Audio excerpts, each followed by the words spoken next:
to request our Honorable Director, Father P.D. Joseph, to please come and welcome Mr. Chawla.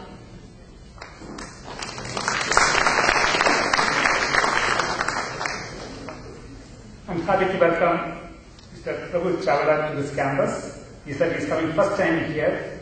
So, XIMB was started in 1987 at the invitation of the government of Odisha. They provided us with this visual land and visual buildings.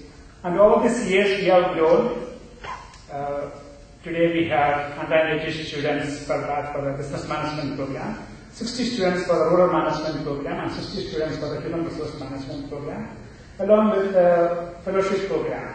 We also conduct short-term programs when we open. We also, when we started XIMB, we said this should be an institute with a difference. And therefore we started Center, a rural development wing, which works in the rural parts of Odisha in developmental projects. So we have centers in most parts of western and southern Odisha today. So that's a brief introduction to Odisha and to XIMB. I'm happy that you took time to come and visit us. Thank you and welcome.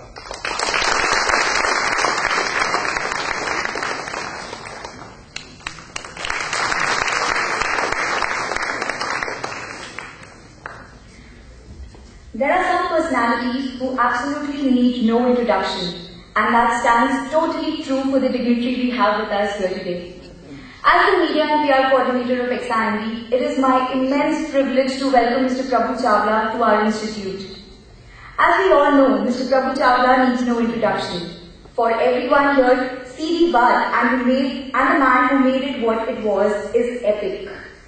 Currently, as the editorial director of the New Indian Express Group and the host of Tikhi Baat, a talk show on IDN 7, Mr. Chawla continues to be known for his sharp political analysis and investigative reports.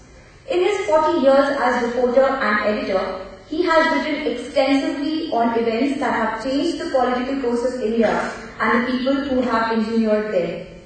Mr. Chawla started his career as an economics lecturer at the Delhi University before going on to becoming one of India's best-known journalists. He was the editor of India Today and the editorial director of the India Today group of publications from 1996 to 2011. During that period, he launched the news magazine's regional editions in Hindi, Tamil, Telugu and Malayalam and hosted the weekly talk show C.D. Baat on Aaj Tak. Prior to that, he also held the positions of the Editor-in-Chief and the CEO of Financial Express and the editor of the Indian Express. Mr. Prabhu Chawla is one of the most authoritative and credible voices in print as well as the electronic media in India. He has been greatly recognized for his work and was awarded the Padma Bhushan in 2003. Few of the many other awards that he has to his name include the Indian Television Academy Award for Best News in Current Affairs, the Anchor for 2009 for C.D. Bhatt, which features people from politics, culture and sports, Indian Television Academy Award for the Best Talk Show Host for 2008, and the list goes on and on. Sir, it's an honor for us to have you here at XIMB, and without much delay, I would invite you to take over the session from here. Thank you.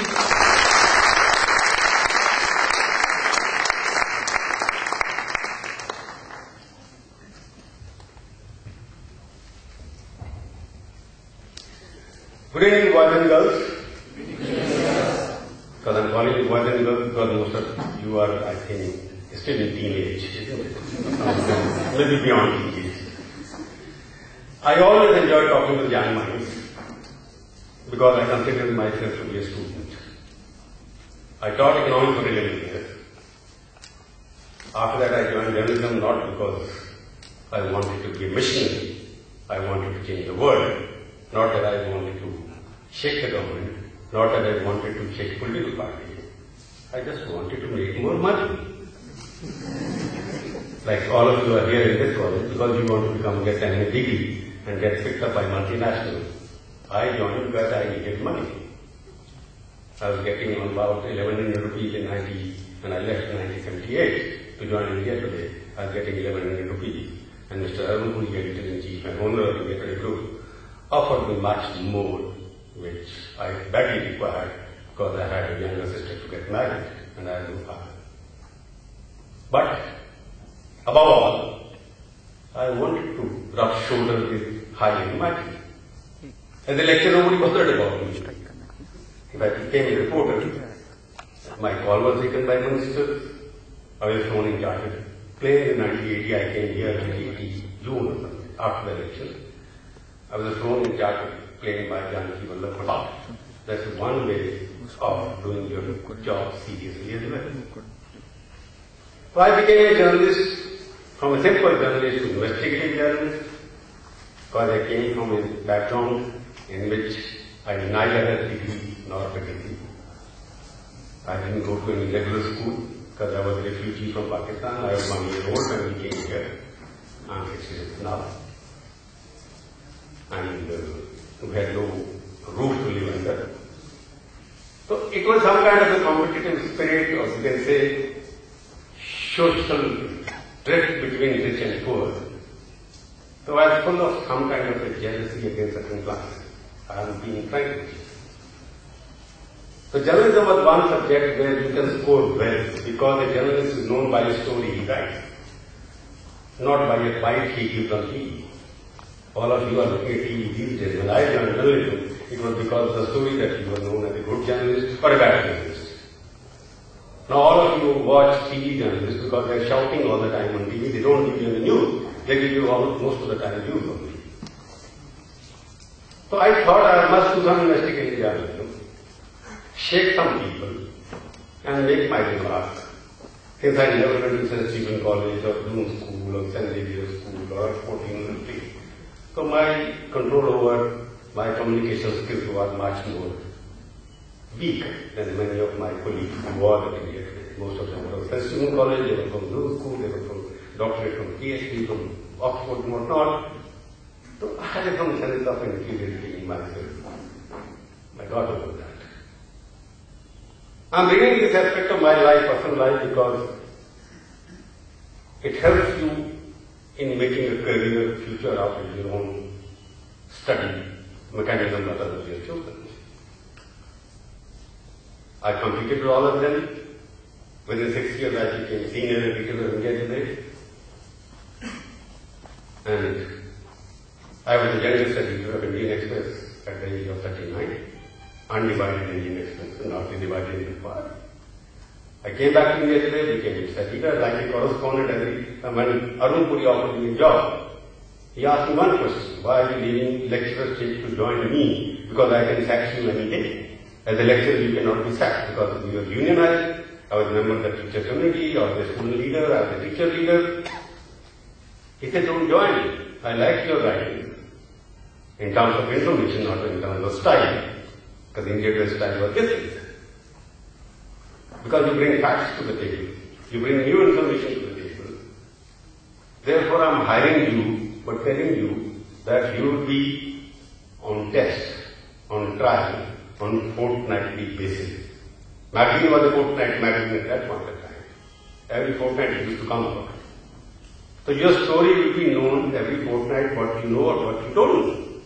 And we were seven reporters at that point of time. We were only 12 people working for me yesterday. I won up the second. So there was this spirit of competition inbuilt. You are joining, you are taking risk, he told me.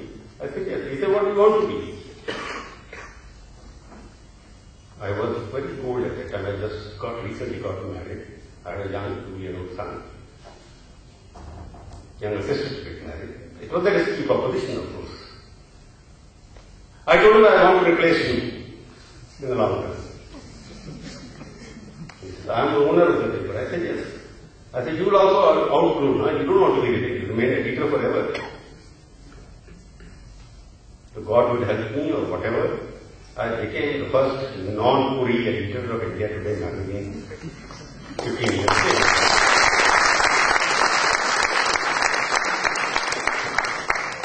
Because I had a mission in front of me. If you all know about Arjuna, Arjuna has the one thing, fish eye. So since I had a mission that I was going to become editor of Indian Today magazine, I had to leave in between to join Indian Express as editor. Because there is no vacancy and he was not willing to trust any other Puri other than himself to hand over charge of the magazine.